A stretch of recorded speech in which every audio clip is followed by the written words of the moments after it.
Eu sou a Thaís Roque e esse é o De Carona na Carreira, um podcast que apresenta as mais incríveis jornadas profissionais de executivos a celebridades. Juntos, nós vamos passear pelos caminhos percorridos por pessoas de sucesso e eu vou te mostrar que o impossível é só uma questão de ponto de vista. Vambora?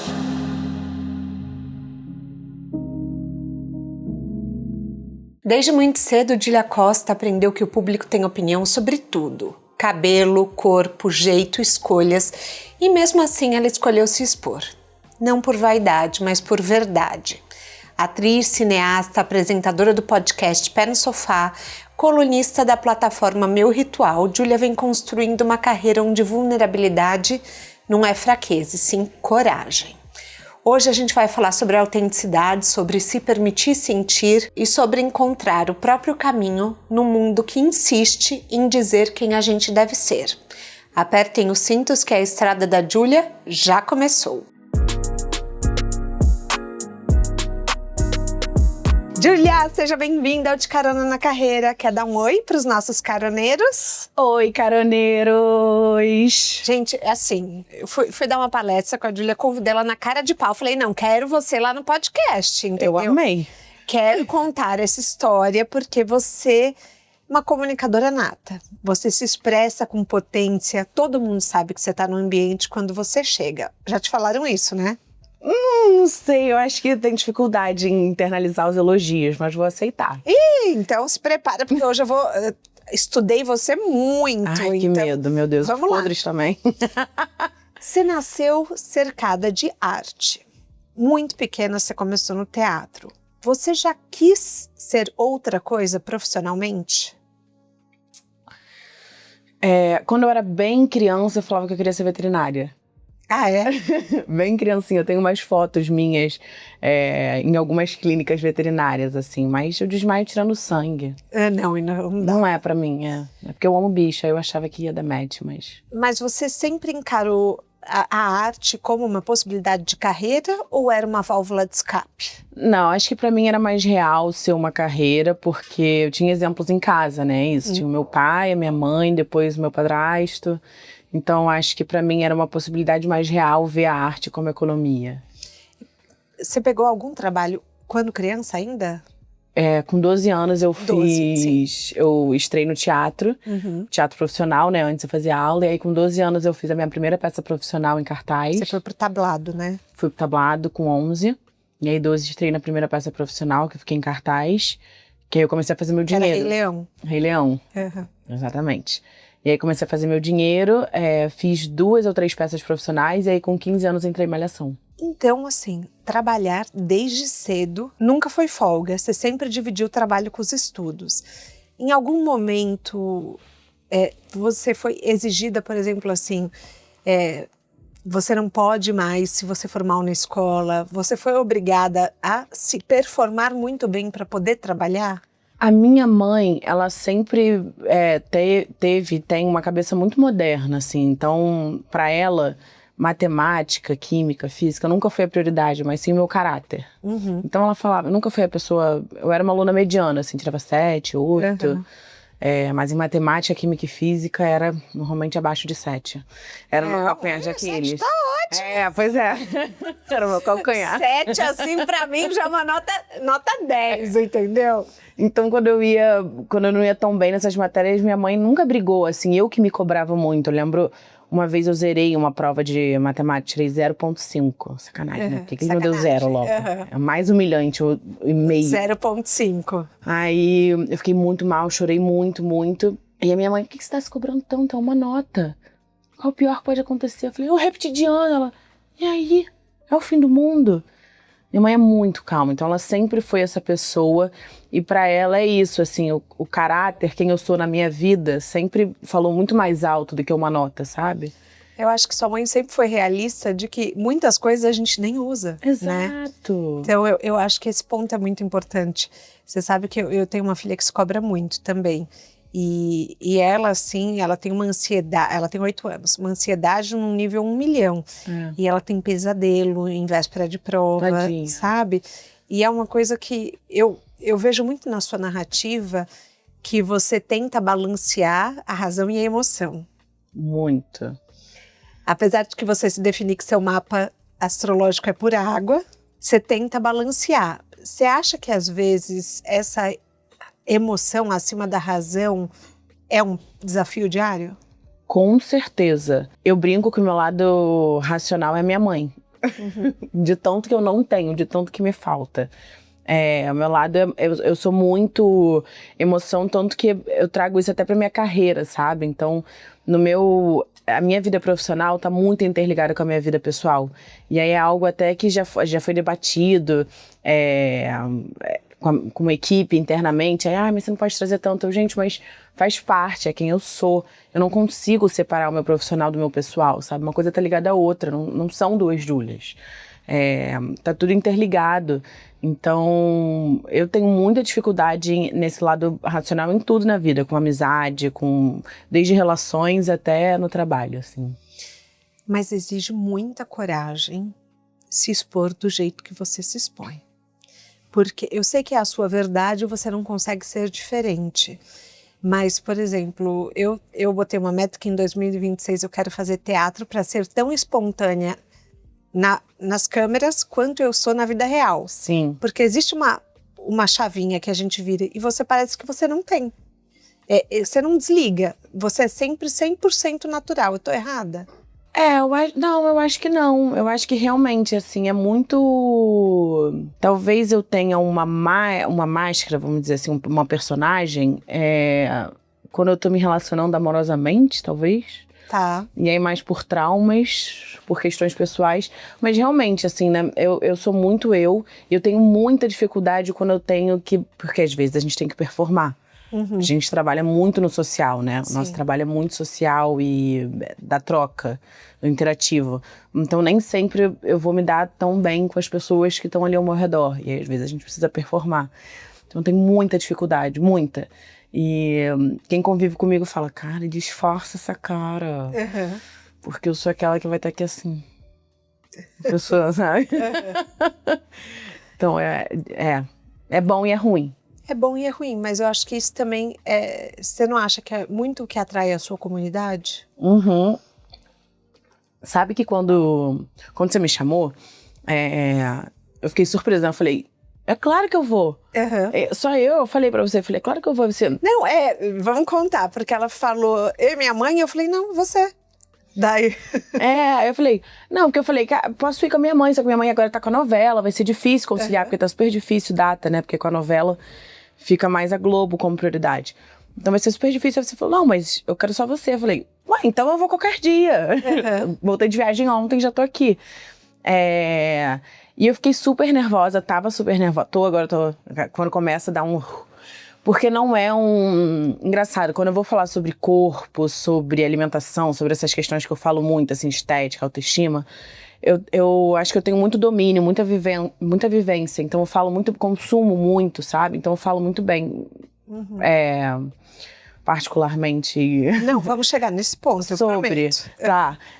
Não, só pra dizer que... Mas quando entra nessa seara do empreendedorismo, é um lugar onde eu ainda não me sinto tão segura e confiante. Então, pra mim, é um desafio. E aí, quando você me chamou... qual foi a sua pergunta mesmo? Desculpa. Não, na verdade, fomos para várias partes. Eu estava falando para você que o que é a sua comunidade... Isso, que eu ia entrar no lugar dessa coisa da autenticidade. E aí eu fiquei pensando, gente, o que eu vou falar como empreendedora? O que eu posso trazer como empreendedora para essas mulheres que imaginam, viram empreendedoras maravilhosas nesse podcast? Eu ouço, sou super fã e pego várias dicas. Então eu fiquei pensando, o que euzinha vou falar? E aí... eu falei, eu acho que talvez o meu empreendedorismo esteja nesse lugar da construção de narrativa e não do empreendedorismo na crueza da palavra de vender um produto, sabe? Uhum. Mas eu acho que na narrativa, e a minha narrativa, eu construí e criei meu público muito pela autenticidade, pela vulnerabilidade. Sim. Vulnerabilidade é uma palavra que está muito no meu vocabulário. E aí agora eu tô entendendo também como equilibrar essa vulnerabilidade num ponto que eu não perca credibilidade. Perfeito. Porque você acha que isso acontece às vezes? Eu acho que sim, né? Eu acho que tem uma questão geracional, que a vulnerabilidade é vista como algo negativo para algumas gerações e para outras não. Então acho que tem essa diferença de interpretação da palavra vulnerabilidade. E eu acho que quando existe essa diferença de interpretação, muitas vezes a vulnerabilidade é usada, e aí como tudo, né, na vida existem pessoas más e pessoas ruins, podem usar isso contra mim. Enquanto usa a meu favor, podem ter pessoas que vão usar contra mim. Então agora eu comecei dando palestra, a gente conheceu em uma, e é uma coisa que eu tenho que tomar muito cuidado até que ponto eu tô me vulnerabilizando, porque muitas vezes quando eu me vulnerabilizo na palestra, cara, se ela tá aqui em pé falando, mas nem ela acredita nela, por que eu deveria acreditar? Sim. É uma linha tênue, né? Eu entendo, mas eu acho que quando você traz a vulnerabilidade, gera uma conexão. Porque você fala, ela também duvida dela, mesmo nesse ponto de sucesso. Eu tenho vários grupos de empreendedoras, e às vezes eu vejo empreendedoras que faturam assim 20 milhões por mês, estão ali falando, poxa, às vezes eu não acredito em mim. Daí uma outra virou e falou, se até você duvida de você, tudo bem eu duvidar de mim. Eu acho que você também permite com que o outro assuma a vulnerabilidade. Eu acho que a Brené Brown, que é a mãe da vulnerabilidade, fala muito isso, como pesquisadora, e ela traz esse lugar de que a vulnerabilidade faz parte, né? Faz parte do nosso processo. Então eu acho que uma grande questão é pôr a vulnerabilidade não como um ponto final, sou vulnerável, mas como uma parte, assim, eu também me sinto assim, mas eu faço uma ação, eu supero, eu ajo, eu corro atrás do meu sonho. E tem uma coisa, Thaís, muito interessante que está acontecendo, que eu fiquei pensando enquanto estava pensando e estudando aqui para o podcast, que é a minha vulnerabilidade, ela me ajudou a construir a minha comunidade e me conectar com a minha comunidade. E a partir dessa vulnerabilidade, eu criei força e confiança em mim. Então, olha que contraditório, né? Olha que louco isso. A partir da minha vulnerabilidade, eu construí a minha comunidade, e essa comunidade, ela me apoia, e enfim, esse ano foi uma virada para mim muito grande, então a minha vida profissional tá super dando certo, e isso muito graças à minha vulnerabilidade que eu usei a meu favor. Então, hoje em dia, eu tô achando uma força muito grande e parte dessa vulnerabilidade tá ficando pra trás. Então, ela me ajudou a chegar num lugar que hoje eu tô acreditando mais em mim, sabe? Que legal.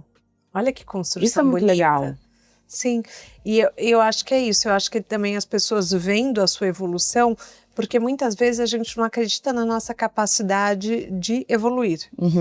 E você é uma prova viva de que essa evolução acontece. E eu acho que a nossa vida profissional influencia muito na construção da confiança. Muito. Eu acho que assim, por exemplo, hoje você tem um podcast que está bombando, você tem o seu trabalho como assistente de direção, você tem a agência, vamos falar sobre todos esses, mas eu acho legal a gente trazer um ponto para a mulherada de que o dar certo profissionalmente fortalece algo dentro da gente, muito. Como assim, poxa, eu valho a pena, eu tô fazendo direito, eu tenho algo para contribuir no mundo, né? Nossa, total, assim, mexe com a nossa autoestima mesmo. Exato. Então, esse ano foi um ano para mim que me moldou e me mudou, me transformou em todos os âmbitos da minha vida. Relações de amizade, relações amorosas, relações sexuais, enfim, todos os âmbitos, sabe? É muito louco isso. Desde libido até de carreira. Sim. Porque tá tudo interligado, e é isso, quando a nossa carreira começa a dar certo, quando a gente começa a dar certo profissionalmente, surge uma confiança mesmo e uma autoestima do tipo, cara, eu sou capaz. Eu sou capaz. Então eu não vou me submeter a certas coisas também, sabe? Exato. Você sabe que quando eu comecei a ganhar dinheiro profissionalmente, eu tive coragem de sair de relacionamento abusivo. Eu tive coragem de impor os limites nas pessoas ao meu redor. Falar, não, isso eu não aceito de você. Não aceito que você me trate assim. São coisas muito profundas que o ganhar o próprio dinheiro me fez sentir. sabe? Exato, exatamente. Porque às vezes as pessoas falam, tudo bem, tem dinheiro na conta, a vida está resolvida. Não é isso, é o ganhar o próprio dinheiro, do próprio esforço, do próprio trabalho, ser reconhecida. É a independência financeira, nossa. Mas muda tudo, ser reconhecida, poxa, eu faço isso bem, tem alguém que me reconhece. Exato, Isso muda muito. Eu falei, a gente, eu e minha mãe, a gente participou do Marie Claire Summit, que foi um evento super bacana que teve esse ano, e eu falei, teve uma aspas minhas que viralizou, que eu falei, meus amigos me perguntam por que eu trabalho tanto, sendo que eu não precisava, algo desse tipo. E aí é claro que existem diversas interpretações. O que eu quis dizer, e que tem muito a ver com isso, é que eu tenho plena consciência de todos os meus privilégios. Cara, eu tenho um monte de privilégios. Mas eu sinto isso em você. Financeiros, de reconhecimento, de contatos, de... afetivo, a minha família é incrível, tenho muitos, eu sou muito privilegiada. Mas os meus privilégios, não anulam Concordo. Todas as minhas outras questões, então existem esses privilégios, mas isso vem também com uma carga negativa, isso vem com maior visibilidade, que é ruim, que é bom. Enfim, tudo tem esses dois lados. E uma coisa que eu sempre falei, que a minha mãe sempre me incentivou muito, de independência financeira, principalmente como mulher, pra gente conseguir ter essa força de, cara, eu tô num relacionamento ruim e sair, que é muito importante. O ruim desde correndo risco de vida até acabando com a sua saúde mental. Sim. Em diferentes níveis. E uma coisa, e assim, é isso, eu sempre, eu tinha minha independência financeira em relação a relacionamentos, onde eu sabia que eu não precisaria depender dele, porque eu, de qualquer forma, podia contar com os meus pais. Mas eu queria sabe, eu queria o meu dinheiro, eu não queria daquele salário, daquela mesada que vem dos meus pais, sabe, eu queria do meu. Sim. Eu voltei de viagem ontem, cara, foi a primeira viagem que eu fiz onde eu me sustentei 100%. E não é uma delícia isso? Delícia! E foi a viagem que eu mais gastei, consequentemente. Que eu acho que eu falei assim, cara, quando for eu não vou gastar. Mas é porque eu tinha, assim, o dinheiro dos outros, sabe? Sim, exatamente. E aí eu paguei a minha passagem, eu paguei todos os custos lá e eu continuei pagando meu aluguel aqui, continuei pagando os custos aqui, sabe? Assim, eu consegui dar conta de tudo financeiramente. Eu falei assim, eu tô me sentindo, assim, gigante. Sim. E é esse poder que eu trabalho só para mulheres, falo só com mulheres, porque eu acho que primeiro, uma mulher, quando enriquece, ela enriquece outras. Sim. Ela contrata rede de apoio, ela emprega outras mulheres. Verdade. Mas eu acho que existe também, quando você se resolve profissionalmente, você constrói uma autoestima. E uma autoestima para você levantar e ir embora da mesa que não te faz bem. Sabe? Total. Então eu acho uma delícia quando você traz esse tema, porque é uma confiança que toda mulher merece e pode sentir. Sim. Então eu acho que é uma coisa que assim, é você desenhar um negócio, é você estruturar a carreira, é você ser paga pelo que você faz bem. Eu acho que tudo isso é um caminho. Mas você, voltando um pouco para a sua trajetória, você tem múltiplas frentes de negócios. E eu adoro isso, porque eu acho que a gente nunca pode depositar toda a nossa sorte em um lugar só. Mas assim, começando pela área da arte, você também foi para assistência de direção. O que me chama muita atenção, porque você é uma pessoa muito pública e foi para trás das câmeras. O que te encanta nos bastidores? O meu sonho Quer dizer, se você me perguntasse no início desse ano qual era o meu sonho de carreira, eu diria dirigir filme, ponto. Hoje, no final do ano, com o podcast dando super certo, com esse local de comunicadora e apresentadora, que eu tô muito feliz, eu digo que dirigir continua sendo um grande sonho, dirigir filme, mas eu tenho muito sonho de apresentar programas muito legais, sabe? Tipo, Saia Justa. Eu acho isso a cara. Sabe assim? Programas legais, programas bacanas, programas que trazem assuntos legais, pertinentes, que comunicam de uma forma legal mesmo, que é crescente. Sim. Então hoje são esses dois sonhos de carreira. E eu acho que os sonhos mudam também. À medida que a gente vai se vendo capaz e descobrindo novos talentos, Exato. A gente vai falando, opa, eu posso sonhar por aqui também, só que olha, Exato. Não é que eu sou boa. Isso é muito legal, você se descobrindo, você poder, porque também é um privilégio, eu poder ir me descobrindo, eu tenho um privilégio que eu não precisava, com 18 anos eu pude fazer uma faculdade, eu não precisava sustentar minha família, eu pude escolher a faculdade de cinema, que é uma faculdade que não dá um dinheiro necessariamente tão certo quanto, sei lá, uma medicina ou um direito, né, que as pessoas vão fazer para ter um dinheiro mais certo, entre aspas, porque também é muito relativo. Tive o privilégio de poder testar, então acabei a faculdade, estava trabalhando como assistente de direção, queria testar um pouco ali o podcast, então é isso. Mas eu fui para assistente de direção, eu fui para trás das câmeras muito por esse meu sonho de dirigir, eu queria ganhar essa experiência, essa expertise, mas também porque eu tava com um rancinho, assim, dessa pressão estética, sabe? Com certeza. Foi muito por isso. Hoje Sim. eu tenho a consciência de que até o início desse ano, final do ano passado, eu tava num local quase que uma adolescência tardia, de rebeldia tardia. Sim. De assim, cara, me acham feia, me acham não sei o quê, então tá. Pode falar palavrão aqui? Não. Óbvio. Então tá, então foda-se. Então eu vou agora, não vou fazer minha unha, não vou pentear meu cabelo, não vou não sei o quê. E aí eu entrei num local de rebeldia mesmo, sabe? Assim, então agora eu vou dar pra eles o que eles querem. E aí, agora eu tô conseguindo encontrar meu equilíbrio, sabe? Eu não amo usar salto alto, mas eu comprei esse salto na viagem, ele é super confortável, ele é diferentão, ele é super meu estilo. Eu vou usar. Sabe, eu não amo me maquiar muito, mas hoje eu tô aqui na frente das câmeras com uma luz e tal, eu fiz uma maquiagem mais levinha, eu mesma, mas não precisa ser um mega coisa. E aí eu vou me descobrindo, sabe, aí às vezes eu quero fazer um desenho na minha unha. Cara, que peruação gostosa poder me permitir isso. Mas é muito legal isso, porque você sabe que eu sempre tive questões com peso, eu fiz bariátrica, né, emagreci 53 quilos, mas era uma questão muito dentro da minha casa. Por exemplo, às vezes a minha mãe, ela fazia algumas coisas, ela falava assim pra mim, eu falava, eu quero uma sobremesa, ela falava, vamos dividir pra eu comer metade só. É uma técnica dela. Sim, que te dá mais raiva. Eu falava, muito raiva. Eu falava, não, eu quero inteira. E aí você quer duas. E aí eu queria comer só pra peitar, entendeu? Então ia por um caminho assim, eu falava, por exemplo, eu tava comendo, aí minha madrasta às vezes vinha, me dá um pedaço, eu não gosto de dar pedaço. Então eu tinha umas narrativas de, parecia que eu queria comer mais pra provar que eu era livre. Que eu era livre de tipo assim, não, vocês não mandam em mim. Se eu vou comer, eu lembro que uma vez uma pessoa me disse, eu ganhei flores, e a pessoa falou, nossa, imagina se fosse magra, ia ganhar o dobro. Daí eu falei, agora que eu não vou ser magra mesmo.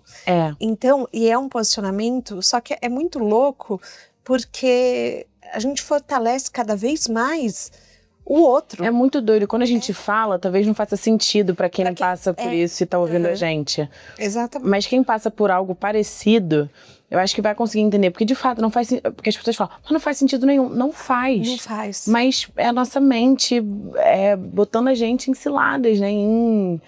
Eu tenho muito isso com alimentação também. Muito. É muito. E é isso. Esse ano, tem uns 2 anos, assim, esse ano. Aí todo mundo fala, nossa, agora ela divide comida, porque eu não dividia. Cara, não podia tocar no meu prato. Sim, eu sei como é. E não é sobre isso, né? É muito mais profundo. É muito mais profundo. Então, eu super entendo quando você fala dessa adolescência tardia, porque eu acho que é um se posicionar. E às vezes, talvez, é até impor um limite, sabe? De uma forma um pouco torta. Ser, sem saber muito, sem saber muito. Então, mas eu fiquei me perguntando, assim, quando eu estava fazendo as suas pesquisas, que eu vi que tudo do mais aleatório seu vira notícia. Assim, desde você ir passear com a sua mãe, até você pintar o cabelo, até você...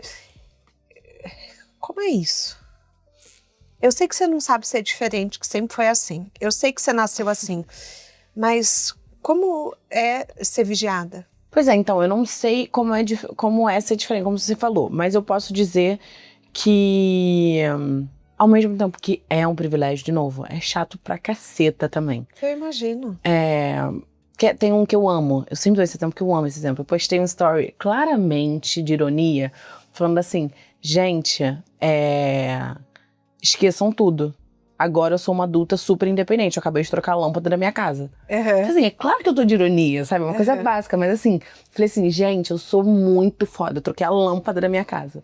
E aí eu postei isso. E aí, assim, Júlia Costa se vangloria por trocar lâmpadas de casa. E eu fui cancelada que eu fiz o básico, mas assim, eu estava de ironia. Sabe? Sei. Tudo depende da interpretação, cara. Por favor, saibam interpretar a ironia. Mas é muito louco, porque você permanece.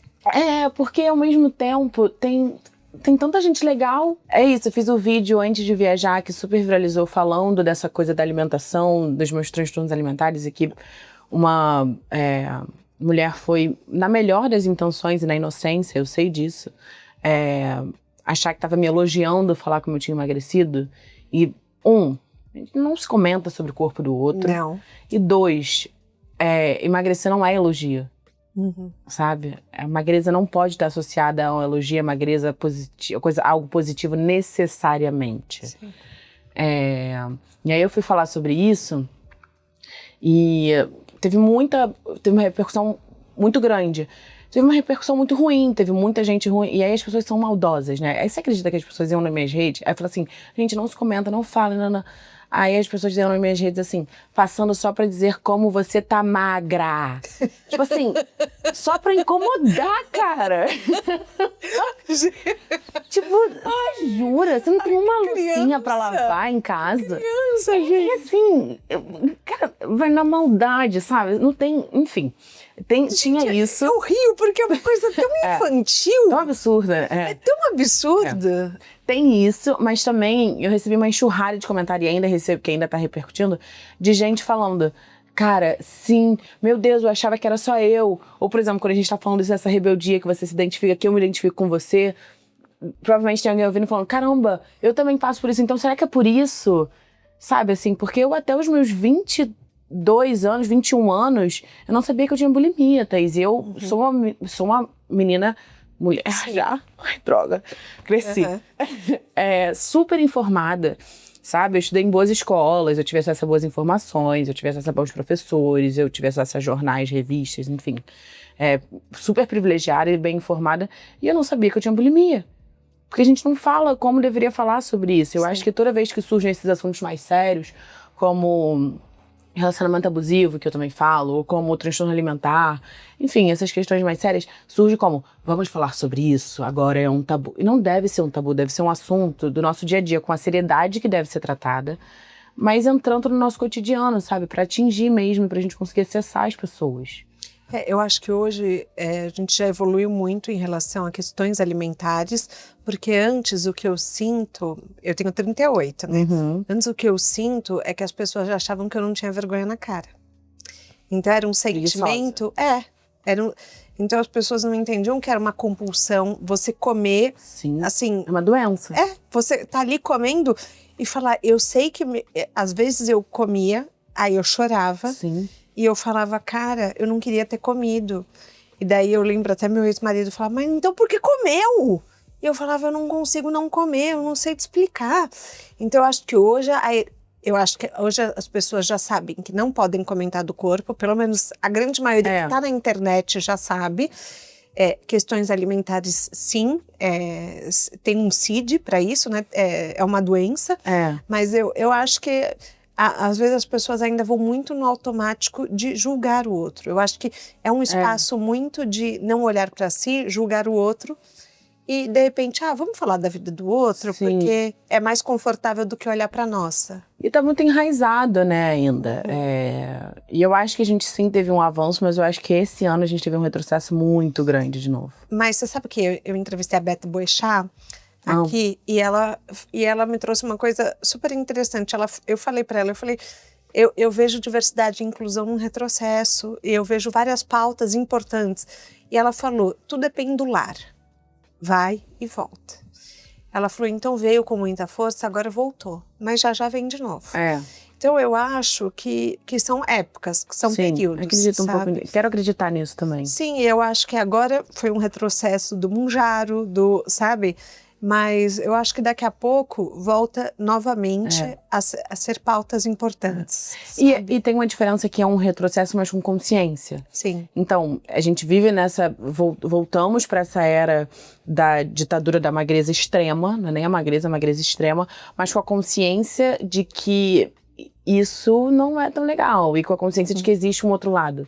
Sabe, assim, em 2000 só existia isso e não tinha outro lado. Exato. Então, acho que já...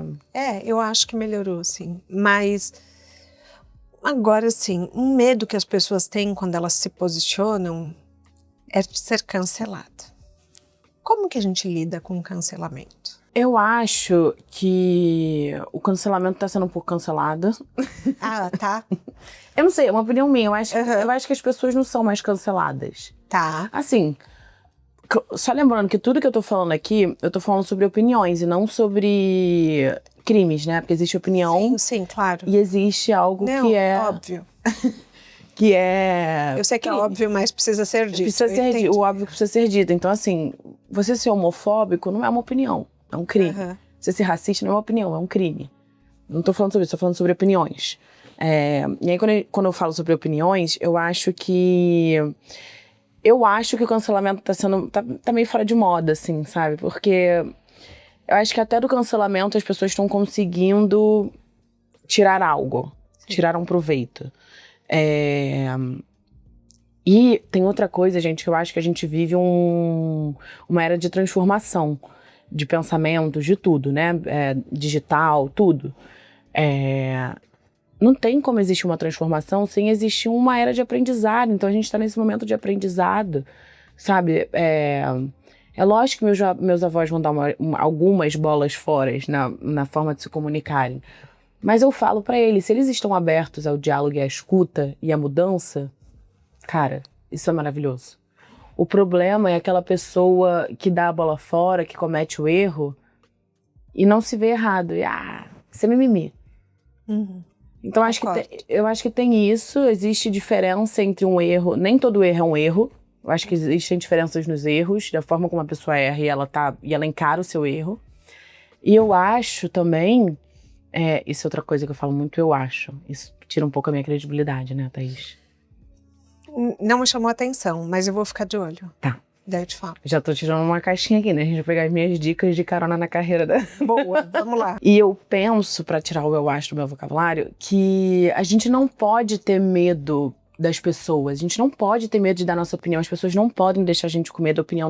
A internet não pode deixar a gente com medo de dar nossa opinião, gente. Não pode.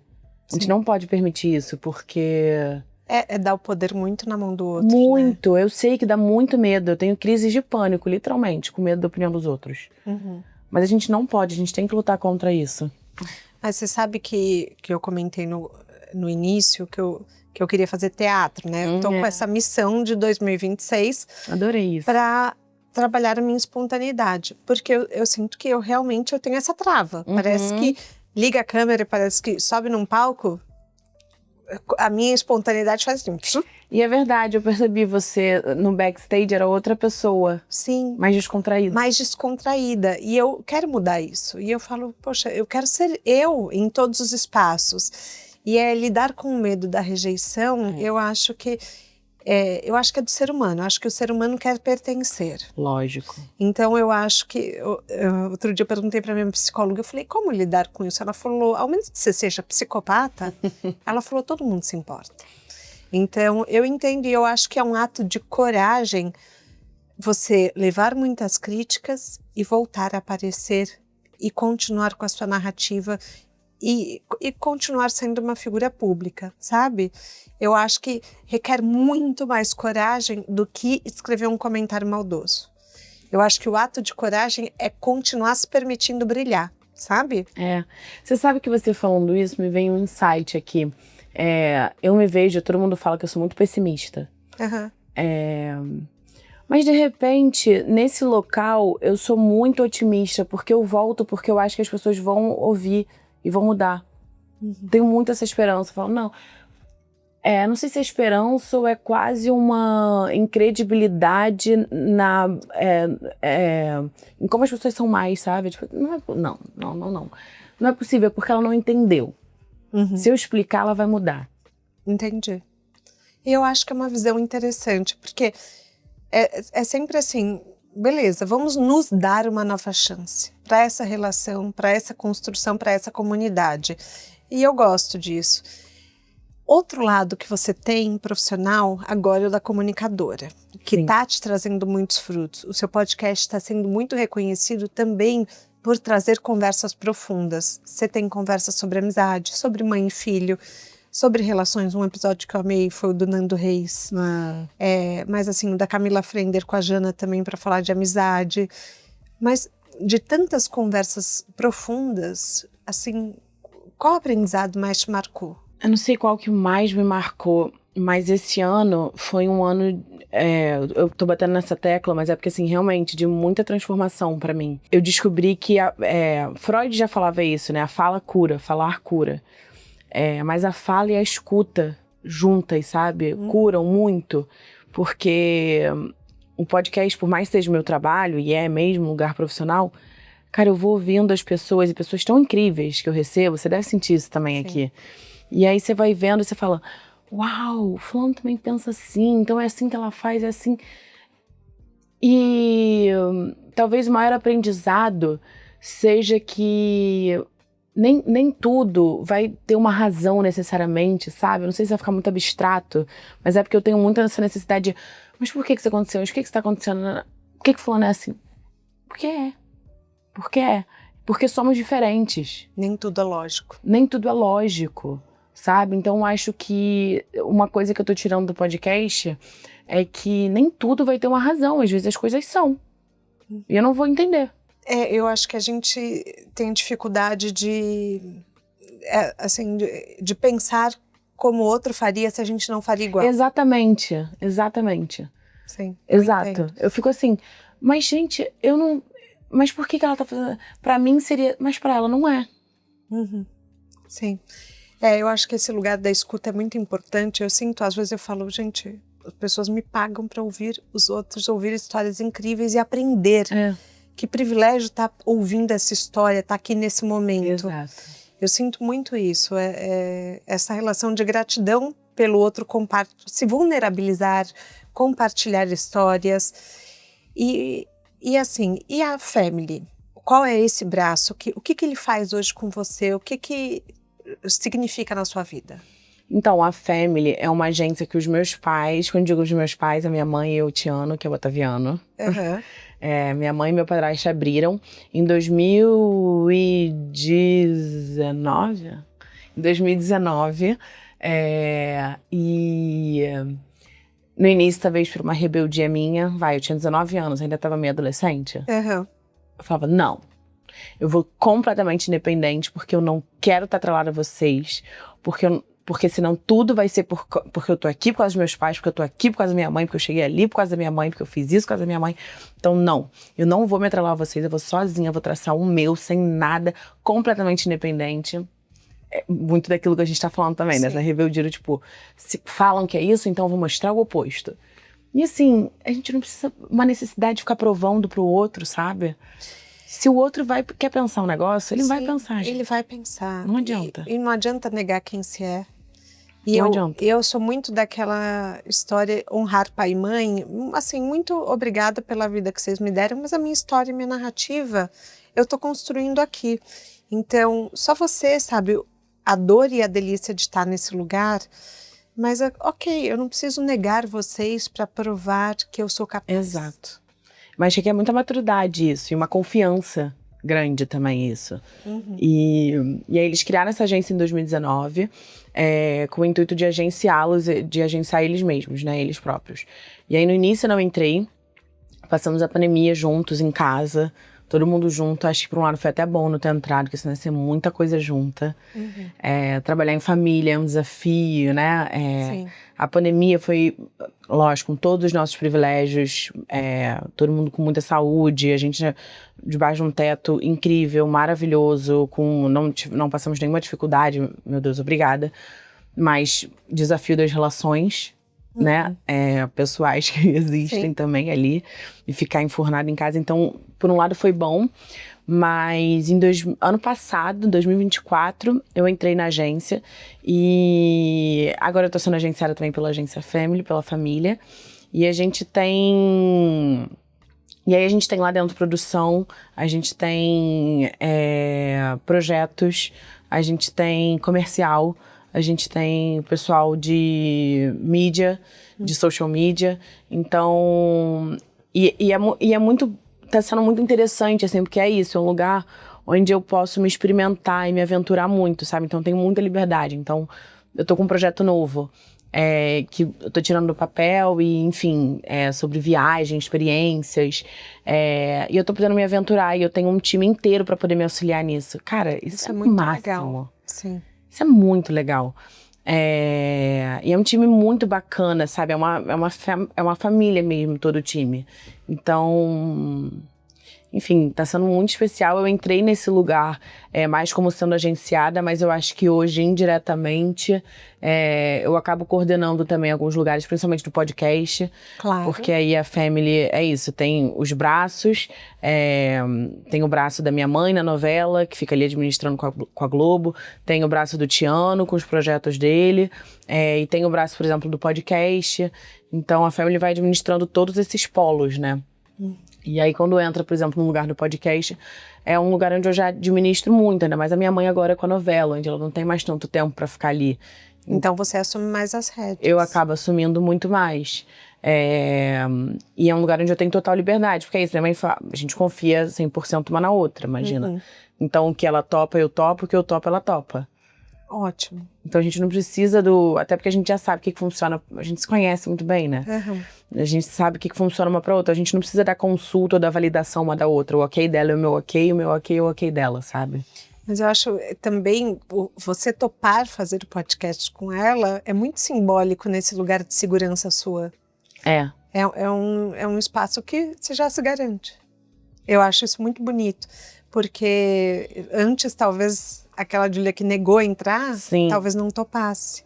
Mas eu acho que é se permitir brilhar e ver o outro brilhar e saber que vocês juntos são, assim, um molho, que a internet fala, um molho interessante. E eu acho que dá para ver isso muito claro no podcast, assim, o brilho de cada uma, o espaço de cada uma. Como é para você entrevistar, ao invés de ser entrevistada?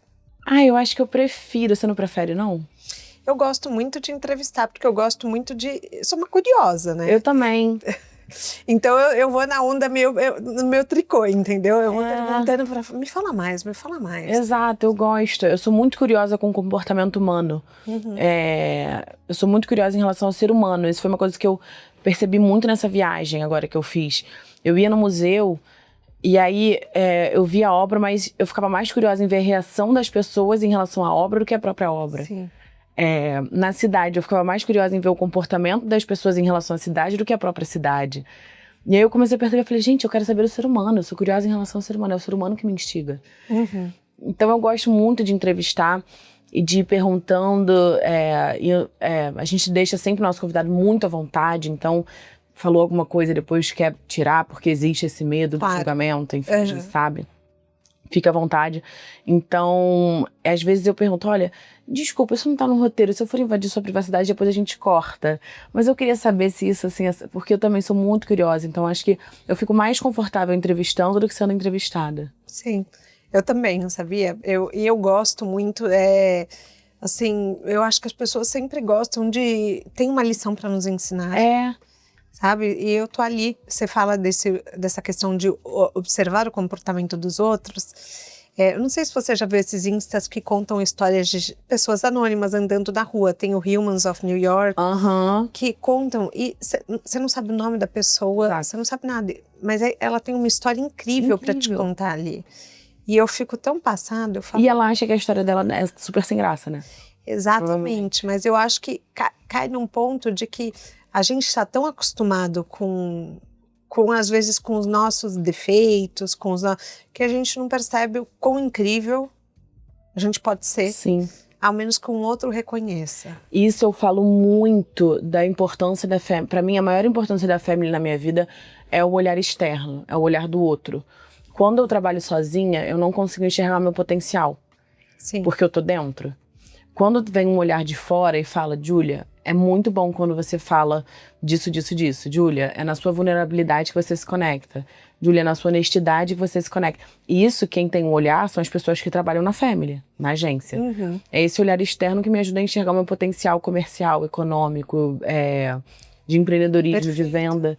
Isso é bem bacana, porque daí eles vão te dando uns toques e você vai fortalecendo. Exato. Maravilhoso. E usando o que é meu, então não é nada forçado, não é que eu criei isso, é uma coisa que já é minha, mas eles me chamaram a atenção em como isso performa bem, porque eu aqui dentro sou eu sendo eu. Sim, exato, mas é muito legal esse olhar emprestado do outro, assim, é muito interessante. E eu acho que muitas vezes quem tem uma rede de apoio construtiva, galera, rede de apoio, se cerquem de pessoas que têm um mindset de crescimento, que conseguem ver sempre o melhor.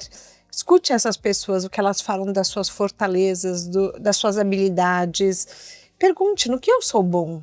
O que você me vê bom? Eu acho que esse feedback construtivo é muito legal, é uma riqueza, assim, isso sim, para mim é um privilégio, você poder ter um olhar gentil de alguém que quer o seu bem, sabe? Que é difícil, né? Porque as pessoas, é aquilo, querem ver a gente bem, mas nunca melhor do que elas. Sim. É difícil, eu acho que tem uma linha também entre você ouvir os outros, mas eu gosto sempre de ouvir mais de uma opinião. Sim. Porque aí eu ouço mais de uma opinião e eu consigo detectar, ou de repente saber ouvir um pouquinho mais da minha intuição, sabe? Do tipo, tá, ouvi essa. São opiniões diferentes. Qual que eu acho que eu deveria seguir mais? Sim. Isso é difícil, né? Mas também. Você consegue, por exemplo, você escuta uma crítica e um elogio. Você consegue ir pro elogio? Eu tenho muita dificuldade em aceitar elogio. Eu já percebi. Internalizar o elogio. Não é nem aceitar, mas em acreditar. Em pegar esse elogio e tomar pra mim. Mas a crítica...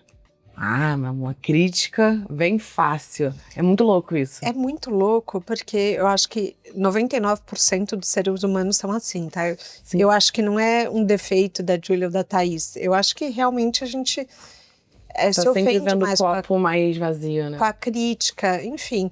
Às vezes eu vejo, assim, não leio o YouTube, mas outro dia eu fui ler um comentário, aí eu falei, mas gente, por que essa pessoa tá falando assim de mim? Sabe umas coisas assim? Sei. Eu falo, cara, daí eu falei, cara, eu não vou mais ler. Sei. Eu não vou mais ler, e daí eu prefiro assim, não leio, não existe. Exato, é o que eu ia dar o exemplo dos comentários. Eu com a minha psicóloga, ela falou assim, Júlia, tá bom, vamos entrar aqui nos comentários. Ó, num pior dos posts, tem 300 comentários, cara, 170, 180, no pior dos cenários, 180 são muito bons. Mas o restante também é muito ruim. Em qual que você escolhe acreditar? Os 180, eu leio assim, tá, essa pessoa tá falando isso que ela é pela saco. Tá, essa pessoa tá falando isso porque... mas essa pessoa aqui, como é que ela sabe? Ela não tem embasamento. E sabe o que eu começo a fazer? A pessoa me elogia, eu começo a tirar a credibilidade da pessoa que me elogia. Então, assim, a pessoa me elogia, gente, mas qual o embasamento que Taistin vai estar me elogiando? Exato. Olha que louco, eu chego a ter que te ofender pra me ofender, sabe, assim? E a crítica, não, né? Aí a minha psicóloga falou, tá, mas e por que essas críticas você também não vai pelo mesmo lado? Esse aqui é só mais um sem nada pra fazer me criticando.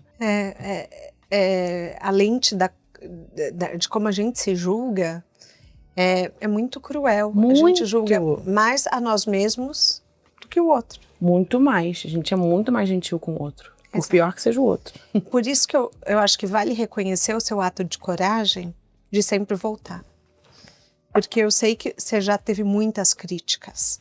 E eu acho que é um ato muito grande voltar, pegar as rédeas e continuar no protagonismo. Eu acho que não é para todo mundo, entendeu? E você tá sempre lá. Então eu acho que esse é um ponto, assim, eu sei que você tá pensando agora, quem é a Thaís para falar isso? Mas eu acho que é um ato de coragem. E eu acho que atos de coragem são raros. Não, na verdade é isso. Na verdade eu tô pensando assim, acho que a Thaís acha que é pior do que realmente é. Não é tão ruim assim, vai. Não acho que... Eu acho que assim, já fui cancelada. Mas são coisas que são inevitáveis quando você expõe sua opinião, mas dói. Dói, Vamos falar suas redes sociais? Vamos. Aonde a gente te encontra? A gente me encontra ótimo. A gente se encontra no Instagram, @JuliaCosta. E aí tem @Pé no Sofá também, que é o nosso podcast, que hoje bateu 100 mil. Parabéns! Obrigada. Que delícia! E no meu TikTok, que é @JuliaCosta9, que eu também sou TikToker, não faço dancinha. Tá, eu também não. Mas eu faço vários desabafos lá. Ótimo. Porque TikTok é o lugar pra isso. Então, eu achava que era. Aí volta e meia eu ia e fazia um mega desabafo, tipo, polêmico, assim, não dava em nada. Agora, no Instagram, se eu falo que eu troquei a lâmpada, minha filha, na capa do G-Show. Mas aí eu fiz e deu uma mega viralizada. Eu tô um pouco com medo agora de voltar lá pra desabafar. Tá. Mas não podemos ficar com medo, é aquilo que eu falei, a gente não pode ficar com medo. Vou voltar. Exatamente. Eu acho que é isso, Instagram, TikTok... E no YouTube, do Pé no Sofá, pode. Fala Beça. No Spotify, do Pé no Sofá, pode. Fala Beça. Muito bom. O que é sucesso pra você? Sucesso, pra mim, é você estar em paz e bem com você mesma. Muito bom. A gente tem um quadro aqui que chama Pneu Furado, que é o seguinte. Toda estrada tem um erro. Só que tem erro que a gente fala, quer saber, me ensinou mais que um MBA.